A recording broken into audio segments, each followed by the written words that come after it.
Dinner was supposed to be ordinary. Me, my parents, and my sisters sitting around the table with the smell of roast chicken drifting through the air. But then, Dad's voice cut across the clatter of forks like a hammer blow. "You've got 1 month to find a new place. We sold the house. You're out." The words froze him in my chair. My fork slipped, hitting the plate with a sharp clang. My sister sex-changed quick smirks as if they had been waiting for this moment while Mom just kept her eyes on her food. My chest tightened, my pulse roaring in my ears. In that instant, I realized I wasn't just being pushed out of a house. I was being erased from the family. They packed, they laughed, they left. And 6 months later, when Dad texted, "Why are you still there?" I couldn't help but laugh because the truth was the house was mine all along. The silence that followed Dad's announcement was deafening. I stared at him across the table, trying to process what I just heard. "What? When did you decide this? Why didn't anyone tell me?" My voice cracked, part shock, part disbelief. Dad leaned back in his chair, folding his arms with the same cold authority he always carried. "We don't owe you an explanation. You have 1 month. After that, the new owners will deal with you." I turned toward Mom, searching for some sign of compassion. But she kept her eyes fixed on her plate, pushing peas around like she hadn't just watched her husband dismantle my entire life. My younger sister Sarah smirked and whispered loud enough for me to hear, "Guess you'll be sleeping under a bridge soon." Emma burst into laughter, her shoulders shaking. Anger flared in my chest, but I swallowed it, forcing my face into a mask of helplessness. "Please, this isn't funny. What am I supposed to do?" My words trembled, but it wasn't because I was afraid. It was because I was already holding back laughter. If only they knew. Dad's response was like ice water. "Tears won't help you now. Maybe if you had worked harder. Maybe if you had contributed, you'd have a place to go. But you didn't. You've been nothing but a burden." The word burden sliced through me. My fork clattered against the plate and the room fell back into silence, except for the sound of my sister's quiet giggles. They were enjoying this, watching me squirm, believing I was powerless. Dinner carried on as if nothing had happened. My family chatted about their moving plans, about the new neighborhood they were excited to explore, about Sarah's upcoming semester at college. And there I sat, invisible at the table I had grown up around, suddenly reduced to an afterthought, an inconvenience they couldn't wait to leave behind. When the last plate was cleared, I excused myself, muttering that I was tired. I trudged upstairs to my room, closing the door softly before collapsing onto my bed. For a moment, I buried my face in the pillow, shaking not with tears, but with suppressed laughter. The irony was too delicious. They thought they had broken me, that they had cast me aside like unwanted furniture. But the truth was, the script had already been flipped. They didn't know that the new owners weren't strangers. The house they had so proudly sold out from under me. It was mine. I rolled onto my back, staring at the ceiling with a grin spreading across my face.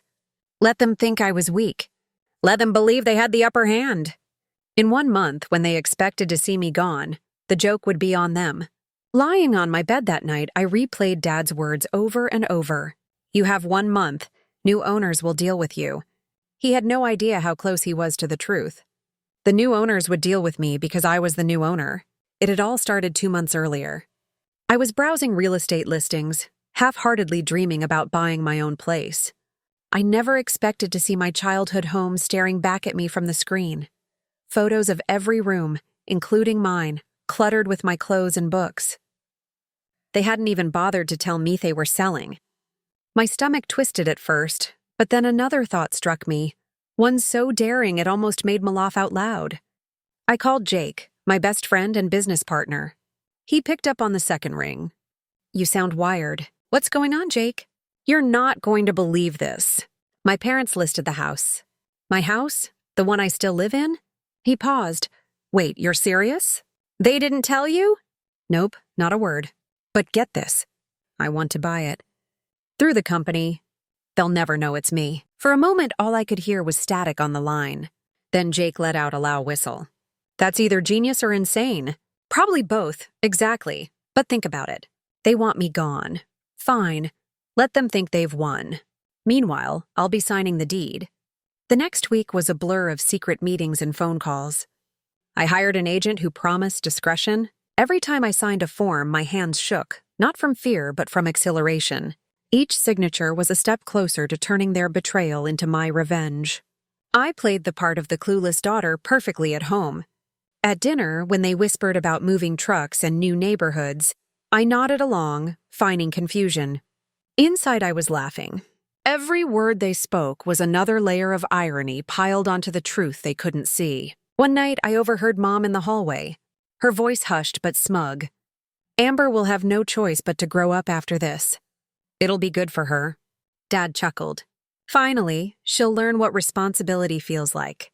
I pressed my pillow over my face, biting down to stifle the laughter, threatening to explode. If only they knew the paperwork was nearly finalized. If only they knew their useless daughter was about to become their landlord. The day the sale went through, I sat at my desk holding the signed documents. Well, technically the company's name stamped across the top. A chill ran down my spine. It wasn't just a house. It was proof. Proof that I wasn't weak. Proof that I had outplayed them at their own cruel game. And as I tucked the papers into a folder, a thought flickered through my mind. Let them think I'm broken. The real show hasn't even started yet to understand why I didn't hesitate to outsmart my own family. You'd have to know what it was like growing up in that house. From the outside, we looked normal enough. White picket fence, holiday lights in December, photos on the mantle. But behind closed doors, favoritism wasn't just present. It was law.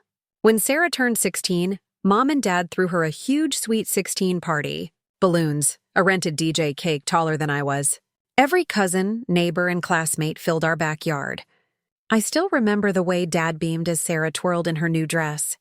5 years earlier, on my 16th birthday, I came home to find a small grocery store cake sitting on the kitchen counter. "Happy birthday," scrolled in thin blue icing. No candles, no party, no guests. Mom handed me a slice while Dad watched TV. "Don't eat it all at once," she muttered. That was it. When Sarah turned 18, Dad tossed her car keys with a grin.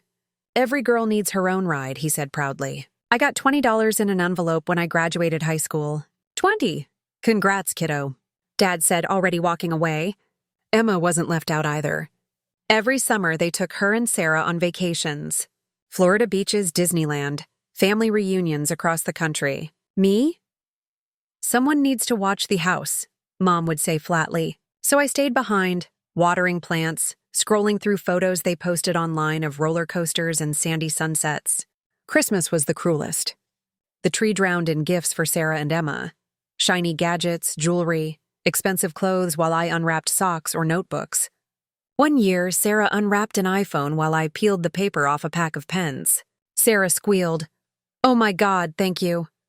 I forced a smile and whispered, "Thanks," clutching pens that cost less than the ribbon around her box. I learned early not to ask for much. Whenever I tried, Dad would sigh. "We're saving for your sisters. You'll understand one day." That day never came. Instead, I learned to earn my own. At 15, I picked up shifts at the grocery store after school. My first few paychecks went toward a beat-up laptop from a pawn shop. It was ugly plastic, cracked near the hinges, one key missing, but when I booted it up, I felt powerful. At school, I was taking a free programming class, and suddenly the world opened. Lines of code made more sense to me than my own family ever had. I still remember Dad's reaction when I told him about college acceptance letters. "That's nice," he said without looking up from his plate. When I asked about financial help, he cut me off. "We're not paying for your college. That money's for Sarah and Emma." That night, I stared at the ceiling of my tiny room, laptop humming beside me. The decision was clear. If they weren't going to invest in me, I'd invest in myself. And that's exactly what I did. College was supposed to be a fresh start. But even there, my family's shadow lingered. On move-in day, Sarah and Emma tagged along, whining about being bored. Dad handed me a used comforter from the trunk and muttered, "Don't expect visits. We've got enough on our plate with the younger girls." I nodded, pretending it didn't sting. But once classes began, I discovered freedom. No parents watching, no sisters smirking, just me and the hume of my second-hand laptop in a cramped dorm room. I worked nights at a fast food place and weekend stocking shelves at a hardware store. Every dollar feeding my tuition, books, and endless cups of bad coffee. It was in a sophomore programming class that I met Jake. He slid into the seat next to me one morning, grinning like he already knew something I didn't. "You're Amber, right? I saw your code project last week. It was kind of genius." I raised an eyebrow. "Kind of? Okay, fine. Actually genius. Want to team up for the next assignment?" That one project turned into 2. Then 10. Soon we were meeting. Outside class, sketching ideas on napkins at greasy diners, our laptops glowing deep into the night. One weekend, Jake leaned back in his chair and said, "Why are we selling our time to professors for grades when we could be selling real programs for cash?" It sounded ridiculous at first, but we tried anyway. We built a simple inventory system for a local boutique. When the owner handed us $500 in cash, I thought my hands might shake the bills right out of my grip. This actually worked," I whispered. Jake just grinned. From then on, we chased every opportunity accounting programs for small shops, scheduling tools for busy offices. The money wasn't glamorous, but compared to my dad's paycheck at the hardware store, it was real proof. Proof I was building something no one could take from me. At home, though, I kept my mouth shut. I still lived in my childhood bedroom during breaks, still drove my beat-up Honda Civic, still wore thrift store jeans. At dinner, Dad would complain about bills. Mom would gush about Sarah's volleyball trophies. Emma would beg for a new phone. No one asked how my classes were going. No one cared. One night, while clearing dishes, Mom cornered me. "Now that you're done with sophomore year, you should start paying rent. $800 a month." I blinked. $800 for my own room? "You're an adult now. It's time you carried your weight." "We're not running a charity." I forced a calm smile. "Sure, no problem." Inside, I almost laughed. 800 was less than what he earned in a single coding project. That was the moment I realized something. My family's rejection had become my fuel. They thought they were pushing me down, but really they were handing me every reason to climb higher. By senior year, Jake and I were running on fumes. We lived off ramen and vending machine coffee, renting a shoebox office with flickering fluorescent lights and broken blinds, 2 desks, 2 laptops, and a dream that felt both unstoppable and insane. But beneath the exhaustion was momentum. Our little projects had taught us more than any textbook. And now we wanted something bigger, something that could prove we weren't just kids tinkering. We were creators. We started building a supply chain management system. Complex, ambitious, maybe even reckless nights blurred into mornings as we coded line after line, fueled by energy drinks and desperation. One night, Jake slammed his laptop shut and groaned. "We're insane. No one's going to buy this. We're wasting our time." I looked up, blur-eyed, fingers still tapping keys. "Maybe, but if we pull this off, it'll change everything." Jake laughed bitterly. "Or it'll bury us," I smiled. "Then let's go down swinging." We kept going. Weeks passed. The code grew until it was more beast than program, sprawling across our screens like a living thing. We argued, we patched bugs. We broke it and rebuilt it. And somehow, piece by piece, it worked. Then the email came. A mid-sized logistics company had heard about our system through word of mouth. They wanted to test it. Jake nearly dropped his phone. "They want a demo tomorrow." It felt the world tilt beneath me. "Tomorrow? Are we even ready?" "Hell no," he said, eyes wide. "But we're doing it." We barely slept. The next day, blur-eyed but determined, we presented our system in a cramped conference room. Executives in suits sat across the table, skeptical and stiff. My voice shook at first, but as I explained the features, real-time tracking, predictive analytics, seamless integration, I felt the confidence rise. This was ours. We had built this from nothing. When the meeting ended, the suits whispered among themselves. One finally spoke. "Well, be in touch." Days crawled. Then Jake burst into the office one afternoon, waving his laptop like a madman. "Amber, you need to see this." I leaned over his shoulder. An email filled the screen. My eyes locked in the number. 2.3 million. I blinked, rubbed my eyes, read it again. This can't be real." Jake laughed, half mad. "It's real. They want to buy the software. $2.3 million? I sat down hard, the chair squeaking under me. My hands trembled as I covered my mouth. "We were millionaires," Jake grinned. "Split 2 ways. Yeah, we actually did it for a moment." Silence filled the room. Then Weboth exploded, shouting, laughing, hugging, pounding the walls like lunatics. The cheap office shook with our joy. We had clawed our way out of obscurity, and no one could take it from us. That night, we celebrated with cheap pizza and beer because old habits die hard. I raised my glass. To us, to the kids nobody believed in. Jake clinked his bottle against mine. To the future. But when I went home, reality hit. Mom and Dad were watching TV, Sarah texting. Emma scrolling through TikTok. None of them knew. None of them cared. To them, I was still the invisible daughter. The burden, the afterthought. At dinner, Dad sighed about bills. Mom complained about tuition for Sarah, and Emma wed about wanting a new car. I sat quietly chewing my food, the knowledge burning inside me like a secret flame. They thought I was powerless. They thought I was broke, clinging to my tiny room, barely scraping by.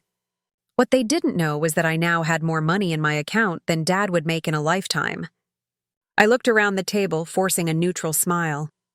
Inside, a storm raged. If only you knew, I thought. If only you knew who I really am now. And that's when it hit me. I didn't need their approval anymore. I didn't need their scraps of attention. I had built my own future brick by digital brick. The only question left was this. When the moment came, would I reveal it, or would I let them choke on their own ignorance until the truth crushed them? 2 months after that life-changing deal, I sat at my desk one night scrolling through real estate listings. Not because I needed a new place. I could have afforded Appenthouse by then, but because the idea of finally moving out lingered in the back of my mind. That's when I saw it. My house. Our house. The photos hit me like a punch to the chest.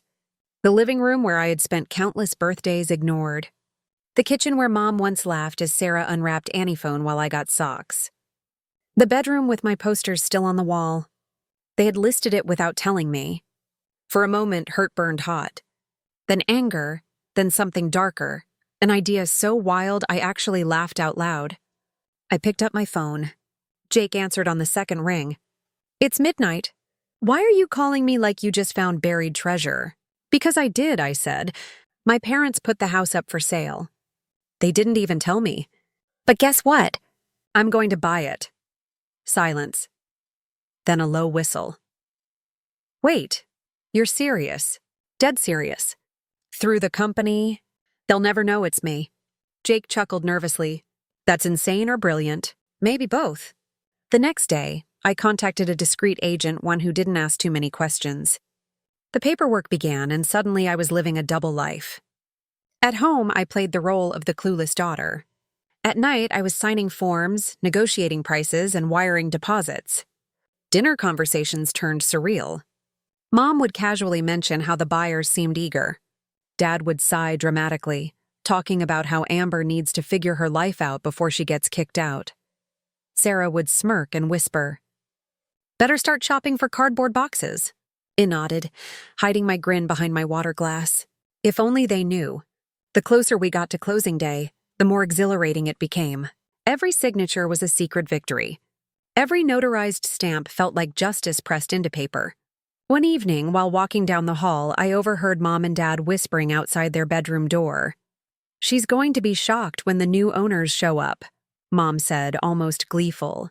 Dad chuckled. "Maybe this will finally force her to grow up. She's been leeching off us for too long." I had to press my fist against my mouth to keep from laughing. Grow up? I was weeks away from owning the very roof over their heads. The morning of the closing, I woke up early, heart pounding. Jake met me outside the attorney's office, grinning like a kid about to commit the best prank of his life. We signed papers, shook hands, and just like that, the house was mine legally, irrevocably mine. That evening, I returned to a home filled with moving boxes. Dad paced the living room, barking orders at the movers. Sarah weed about packing. Emma scrolled on her phone, and Mom checked lists with her usual tight-lipped smile. When she saw me, she actually had the audacity to pat my arm. "Well, Amber, this is it. You've got 1 month before the new owners move in. Better start looking for an apartment." I let my face fall, feigning dread. "Right. Yeah, I'll figure something out." Sarah giggled, carrying her suitcase. "Good luck affording anything on your pathetic salary," Emma chimed in without looking up. Maybe you can crash in your car. Oh, wait. That piece of junk probably won't even start. Dad stepped back into the room. Movers are done. Let's go. And just like that, they left, not even glancing back. I stood alone in the empty house, heart thundering.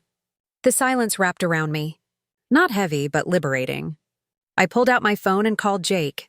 They're gone. He laughed. So landlord or homeowner? Which title do you prefer? I grinned, looking around the space that was finally truly mine. Both. That night, Jake came over with beer and pizza. We sat on the bare floor, clinking bottles, the laughter echoing off empty walls. For the first time, the house didn't feel like a cage. It felt like freedom, and as I leaned back, staring at the ceiling, I thought, let them believe I'm broken. They just handed me the sweetest victory of my life. 6 months passed in a blur of quiet triumph. I furnished the house, filled it with everything my younger self had once been denied. Soft couches, a giant TV, even a gleaming espresso machine that hissed like victory. Every morning, I expanded the business with Jake, hired 2 programmers, and watched the numbers in my bank account climb higher than I ever dreamed. For the first time in my life, silence was my companion. No more insults at the dinner table. No more smirks from Sarah. No more Dad's disappointed sighs. Just me, my work, and the walls of a house that belonged to me. Then one ordinary afternoon, my phone buzzed. A text from Dad. "Why are you still there?" I stared at it, laughter bubbling up until I actually had to sit down. Of course, the nosy neighbor must have spilled everything. They thought I was squatting in some stranger's home. I typed back nothing. Instead, I waited. 2 days later, a car pulled into my driveway. My heart thudded as I peeked out the window. Mom, Dad, Sarah, and Emma stepped out together, their faces tight, uncertain. For the first time, they weren't the masters of this house. They were visitors. I opened the door before they could knock. "Come in," I said casually, stepping aside. They walked in and froze. Their eyes darted across the living room, the new sectional couch, the massive TV, the polished wood floors. Emma's mouth fell open. Sarah whispered, "Jesus, this place looks incredible." Dad muttered under his breath, "This must have cost a fortune." Mom finally turned to me, voice sharp. "Amber, explain. How are you still here? Who owns this house? Where did you get the money for all of this?" I sat down on the couch, crossing one leg over the other. "Me. I own it. My company bought the house. I'm not going anywhere." For a moment, silence, then chaos. "That's impossible," Mom screeched. "You don't have that kind of money. You're just a programmer scraping by." "Actually," I said calmly, "I run a software company. We've been very successful. I'm worth over $3 million now." Their faces drained of color. Mom actually clutched the back of a chair to steady herself. Dad's mouth worked, but no sound came out. Then Emma shrieked, "If you're rich, then you have to help us. I want a new phone and Sarah needs tuition." And Emma, "Stop." Dad snapped, but his voice lacked authority. He turned to me, forcing a smile. "Amber, let's talk. We've had some financial difficulties. The new house is expensive. Sarah's college bills are piling up. We need your help. Your family." I laughed a sharp, bitter sound. "Family? Let me get this straight. You sold this house out from under me. Left me here like trash. Told me I had a month before strangers threw me onto the street. You laughed when Sarah and Emma joked about me living under a bridge, and now you come back asking for money." Mom's eyes filled with tears. "We didn't know you had money then. If you had known, I cut in, you would have taken me with you. You would have treated me better. Not because you loved me, but because you wanted my wallet." Dad's face hardened. "That's not true." I stood, my voice rising. "Really? Because for years you showed me exactly what I meant to you. Nothing. You celebrated their birthdays and forgot mine. You paid for their vacations and told me to stay home. You gave Sarah a car and handed me $20. Don't tell me it's not true. I lived it." Sarah's voice cracked. "We didn't mean it like that." I laughed coldly. "Yes, you did. And it doesn't matter anymore because when you walked out of this house, you made your choice. You left me behind, so now I'm making mine. I don't owe you anything." Mom sobbed openly. "Amber, please. We're still your family. We love you." I pointed at the door. Your tears don't mean anything to me. You should have thought about love before you decided I wasn't worth keeping. They stood frozen like children caught in their own lie. Finally, I stepped toward the door and pulled it open. Get out! Dad raised his hand in protest. Wait! We can fix this. We can be a real family now. I shook my head. No, you had 25 years to be a real family, and you chose not to. It's too late. One by one, they shuffled out, eyes downcast. Mom was the last to leave. She turned at the threshold, her face stray with tears. This isn't over, Amber. We won't give up on you. I met her gaze, cold and steady. Yes, at Island. And if you keep showing up here, I'll get a restraining order. I slammed the door shut, locked it, and leaned against it, my breath shaking. For the first time, I wasn't the forgotten daughter, the unwanted burden. I was the one with power. And God, it felt good. The house was silent again. My silence, my choice. In the weeks that followed, my phone buzzed with calls and texts I didn't answer. Voicemails piled up, Dad's voice cracked with apologies. Sarah sent long messages about missing me. Emma demanded money for the latest gadget, and Mom begged for just a conversation. I ignored them all. For once, I wasn't desperate for their attention. Eventually, the noise stopped. The silence was permanent, like a door finally locked from both sides. 6 months slipped by. In that time, the company Jake and I built grew stronger than ever. We landed contracts bigger than we dared to dream of. We hired more staff, moved into a sleek office, and watched our revenue climb with dizzying speed. I bought a new car, sleek and silver, the kind Dad used to admire from afar. I even took a tow trip to Europe, my first real vacation. No guilt, no permission needed, no one telling me to stay home and watch the house. One rainy afternoon, Aunt Linda Mom's sister knocked on my door. She had always been the quiet observer in family drama, the one who never interfered. She hugged me tight and whispered, Amber, I think you should consider forgiving them. They know they made mistakes. They want to make things right. Ah, I pulled back, shaking my head. Aunt Linda, I don't want to see them anymore. I'm done with that life. Her eyes softened. But they're still your family. No, they stopped being my family when they decided I wasn't worth keeping. Blood doesn't excuse betrayal, she sighed, kissed my forehead, and left me with acid smile. That night, I sat by the window with a cup of coffee, watching rain streak down the glass. For the first time in years, I felt free from their judgment, free from the endless cycle of favoritism and neglect, free to live my life without wondering why I was never enough for them. And yet, I couldn't help but wonder if I had told them about my success earlier.